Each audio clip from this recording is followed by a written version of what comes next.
എന്റെ പ്രിയപ്പെട്ട സഹോദരങ്ങളെ, നമുക്കൊരേ ഒരു വഴി അല്ലാഹുവിന്റെ റസൂൽ തുറന്നു തന്നിരിക്കുകയാ. ലോകത്തൊരുത്തനും നമ്മളെ മൂക്കി കേറ്റൂല, ലോകത്തൊരുത്തനെ കൊണ്ടും നമ്മളെ ഒന്നും തൊടാൻ പറ്റൂല. നമ്മുടെ ഒരു രോമത്തിൽ പോലും തൊടാൻ ഒരുത്തനെയും അല്ലാഹു അനുവദിക്കൂല. അത്രയും വലിയ വീര്യമുള്ള ഒരു ദിക്റാണ്.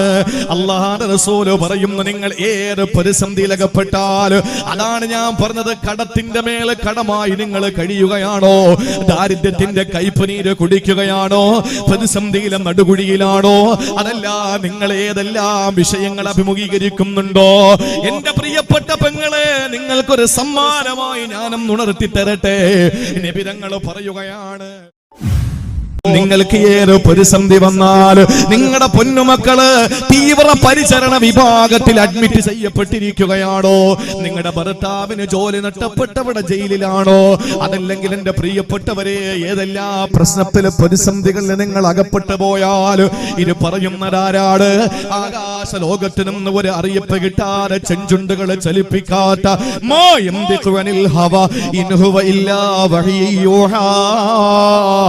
അല്ലാഹ് അറിയിച്ചു കൊടുക്കാത്തതൊന്നും ഇന്നേ വരെ റസൂലുള്ള പറഞ്ഞിട്ടില്ല.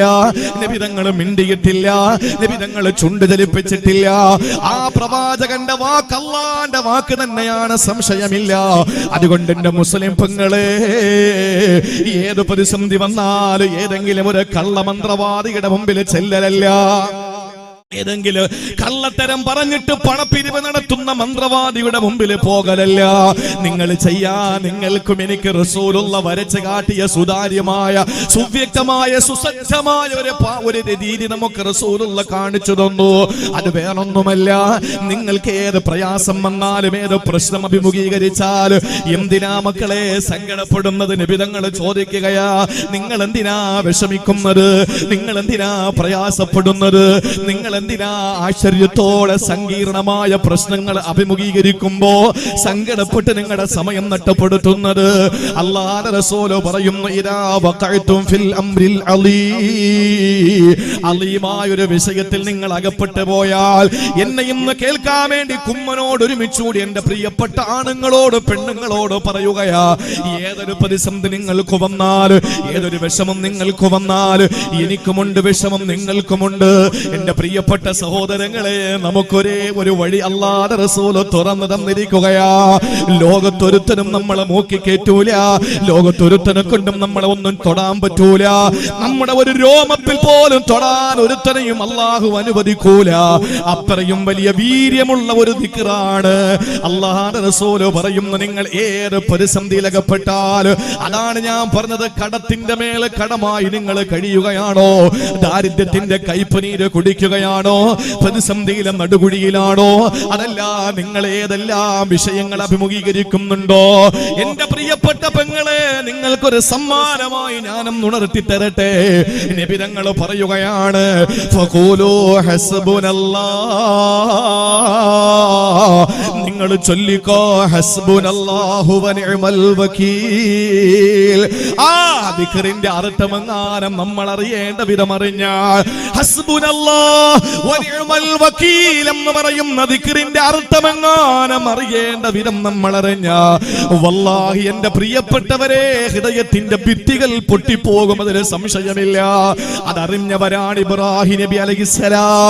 അതുകൊണ്ടാണ് അഗ്നികുണ്ഡാരത്തിലേക്ക് വലിച്ചെറിയപ്പെടുമ്പോൾ എത്ര വയസ്സുണ്ടായിരുന്നെന്ന് നിങ്ങൾക്കറിയോ?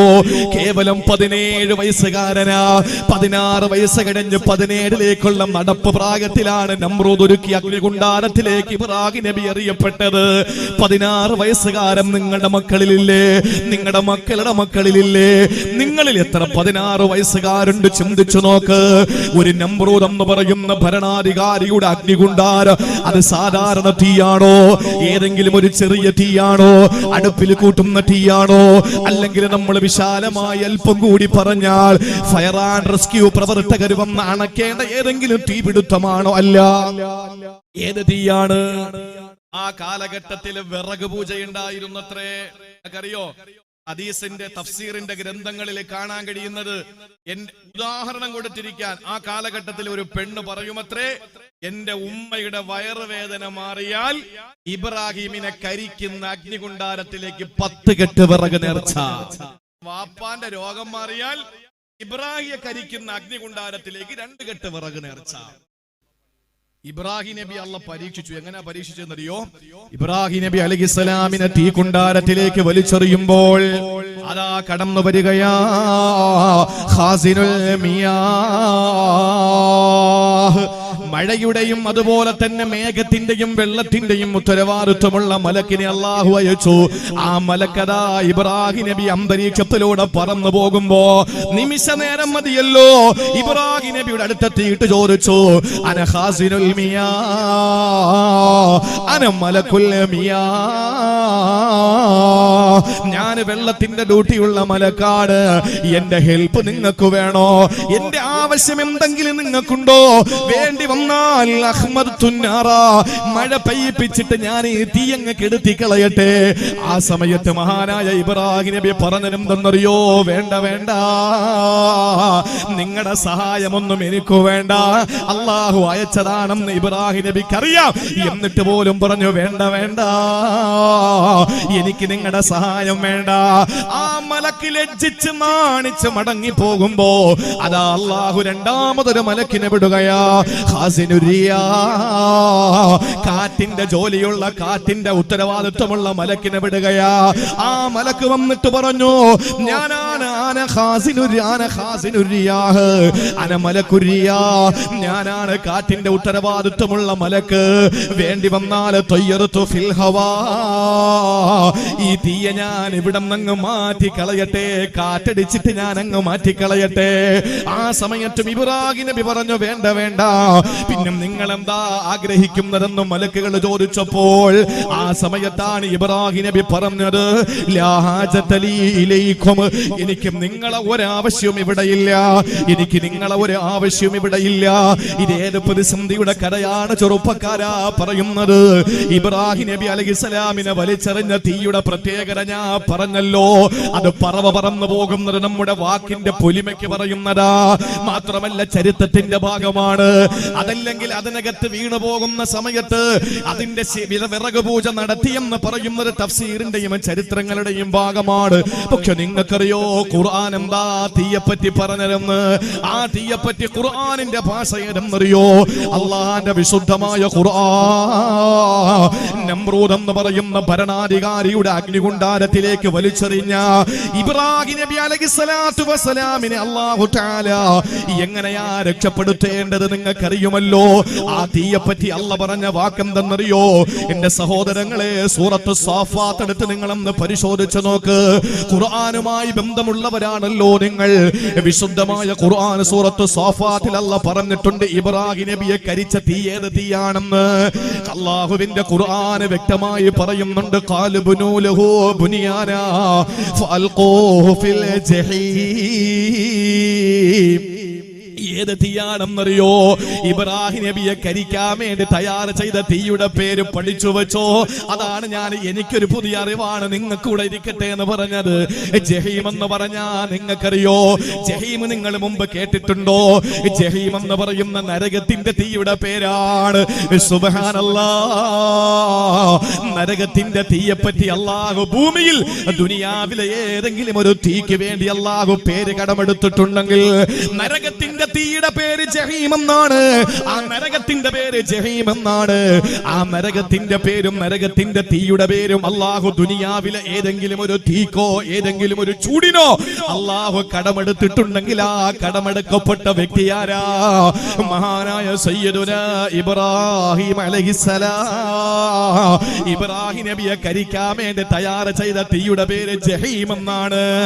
ആ ജഹീം എന്ന് പറയുന്ന നരകത്തിന്റെ തീയാണ്. പക്ഷെ അല്ലാഹു ഇബ്രാഹിം നബിയെ കരിക്കുന്ന തീക്ക് കൊടുത്ത പേരും ജഹീം എന്നാ. അപ്പൊ മനസ്സിലായില്ലേ, ദുനിയാവിലെ ചൂട് പോലെയല്ല എന്ന്. നരകത്തിന്റെ സമാനമായ ചൂട് അല്ലാഹു ദുനിയാവിൽ കൊണ്ടുവന്നു. എന്നിട്ട് സഹായിക്കാൻ മാലാഖമാരെ വിട്ടു. അപ്പോഴെല്ലാം ഇബ്രാഹിം നബിയുടെ മറുപടി എന്താണ്? എനിക്ക് നിങ്ങളുടെ ആവശ്യമില്ല, ആവശ്യമില്ല. ചോദിച്ചു, പിന്നെ നിങ്ങൾക്ക് എന്താ വേണ്ടത്? ആ സമയത്ത് എന്റെ പ്രിയപ്പെട്ടവരെ ഇബ്രാഹിം നബിയെ പറഞ്ഞതെന്താണ്? ഹസ്ബുനല്ലാഹ് വനിഅമൽ വകീൽ. ആ ആ ഒരു വാക്ക് ഞാൻ പറഞ്ഞു, ആ ഒരു വാക്ക് ഞാൻ പറഞ്ഞു. ഇബ്രാഹിം നബി അലൈഹിസ്സലാത്തു വസ്സലാം 7 ദിവസത്തോളം അഗ്നികുണ്ഡാരത്തിൽ കിടക്കുമ്പോൾ അള്ളാഹു നേരം പോക്കിന് മറ്റൊരു ഇബ്രാഹിമിനെ പോലുള്ള ഒരാളെ അയച്ചു കൊടുത്തിട്ട് അള്ളാഹു സഹായിച്ചില്ലേ, അള്ളാഹു രക്ഷപ്പെടുത്തിയില്ലേ? എങ്ങനെ അല്ല രക്ഷപ്പെടുത്തിയെന്നാണ്. ഈ ലോകത്തെ തീക്കൊരു പ്രത്യേകതയുണ്ട്, ഈ ലോകത്തെ വെള്ളത്തിനൊരു പ്രത്യേകതയുണ്ട്, ഈ ലോകത്തെ കാറ്റിനൊരു പ്രത്യേകതയുണ്ട്. കാറ്റ് തീയുടെ കോലം കാണിക്കൂല, അതുപോലെ വെള്ളം തീയിന്റെ കോലം കാണിക്കൂല. ആരെങ്കിലും വെള്ളം വീണ് വെന്തു മരിച്ചെന്ന് പറയോ? ഇല്ല. ആ വെള്ളത്തിന് ചൂടുണ്ടായാൽ ചൂടുവെള്ളമായ പറയുന്നത്, അല്ലാതെ ഒരിക്കലും തീയിൽ വീണിട്ട് തണുത്തു മരിച്ചെന്ന് പറയൂല. അതുപോലെ വെള്ളത്തിൽ വീണിട്ട് കരിഞ്ഞു മരിച്ചോ എന്ന് പറയൂല. എന്റെ പ്രിയപ്പെട്ട സഹോദരങ്ങളെ, കാറ്റിനും ഒരു പ്രത്യേക സ്വഭാവമുണ്ട്. ഇവിടെ അള്ളാഹു തീയിന്റെ സ്വഭാവത്തെ അങ്ങെടുത്ത് കളയുകയാണ്. അള്ളാഹു തീയിനോട് പറഞ്ഞതെന്തെന്നറിയോ? മലക്കിനോടല്ല അല്ല പറഞ്ഞത് മലക്കെ സഹായിക്കാ. അല്ല ഡയറക്റ്റ് ആയിട്ട് ഇടപെടുകയാ, അള്ളാഹു നേരിട്ട് ഇടപെടുകയാണ്. കാരണം എന്താ? ഇബ്രാഹിം നബി നേരിട്ട് പടച്ചവനെ ഏൽപ്പിച്ചു, അല്ലാതെ മലക്കുകളെ ഏൽപ്പിച്ചില്ല, സംരക്ഷകരെ വെച്ചില്ല. ഇബ്രാഹിം നബി നേരിട്ട് പടച്ചവനോട് കാര്യം പറഞ്ഞപ്പോ അല്ല നേരിട്ട് വിഷയത്തിൽ ഇടപെടുകയാണ്. ഇത് നമുക്ക് വലിയൊരു മാതൃകയാ. അതാണ് ഹസ്ബുനല്ലാഹു വ നിഅമൽ വകീൽ. അത് നേരിട്ടുള്ള പ്രഖ്യാപനമാണ്. എന്റെ പ്രിയപ്പെട്ട സഹോദരങ്ങളെ, അല്ല തീയോട് പറഞ്ഞതെന്താണ്? ഖുൽനാ യാ നാറു കൂനി ബർദൻ വസലാമൻ അലാ ഇബ്രാഹീം. സൂറത്തുൽ അംബിയായിൽ അല്ലാഹ് പറയുകയാണ്, ഖുൽനാ യാ നാറു കൂനി ബർദൻ വസലാമൻ അലാ ഇബ്രാഹീം. എന്റെ ഇബ്രാഹിമിന് നീ തണുപ്പും രക്ഷയുമുള്ളതാകണേ തീയേ. അള്ളാഹു തീയിന്റെ സ്വഭാവം നേരെ വിരുദ്ധമാക്കി കൊടുത്തു. ആ തീ അല്ല തണുപ്പാക്കി കൊടുത്തെന്ന് മാത്രമല്ല, ആ തണുപ്പ് വല്ലാതെ കോച്ച് പോകുന്ന തണുപ്പല്ല, വസലാമാ, അഥവാ എയർ കണ്ടീഷനാക്കി കൊടുത്തു.